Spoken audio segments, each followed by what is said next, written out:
చిన్నప్పుడు మా ఇంట్లో ఒక సుక్కమ్మవ్వ అని ఒక అవ్వ వచ్చి పనిచేసేదనమాట. ఆ అవ్వ అయితే చాలా స్ట్రాంగ్ ఉండేదండి. 80 ఏండ్ల వయసులో వంగి నడిచేది.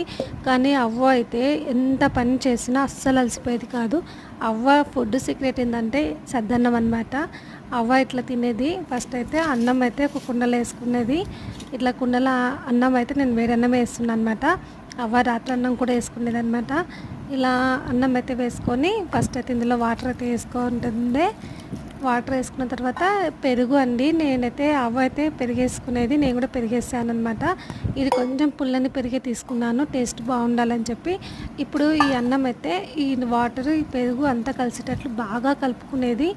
నేను కూడా సేమ్ అలానే కలుపుకుంటున్నాను. నాకైతే ఆమె తింటుంటే నోరు ఊరిపోతుండే అనమాట.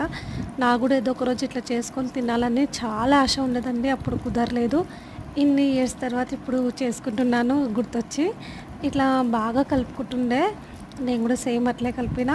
ఇప్పుడు ఇందులో కొంచెం ఉప్పు వేసుకునేది. నేను కూడా ఉప్పు వేసాను. ఇలా ఉప్పు వేసుకొని మంచిగా మళ్ళొకసారి అంతా బాగా కలుపుకోవాలి, రైస్కి ఉప్పు అంతా పట్టేటట్లు. ఇప్పుడు ఇందులో ఉల్లిపాయలు అలాగే పచ్చిమిర్చి పెట్టుకొని తింటుండే. అట్లా తింటుంటే నాకైతే నోరు ఊరిపోతుందండి నిజంగా. చికెను, మటను, పప్పు ఇవేవి కాకుండా ఇట్లా ఒక్కసారి ట్రై చేసి తినాలని నాకు ఎప్పటినుంచో ఉండే.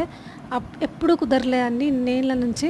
ఈరోజు తినాలనిపించింది. ఇలా చేసుకొని తిన్నా. నిజంగా చాలా బాగా నచ్చింది నాకైతే. మీరు కూడా ఒకసారి ట్రై చేయండి.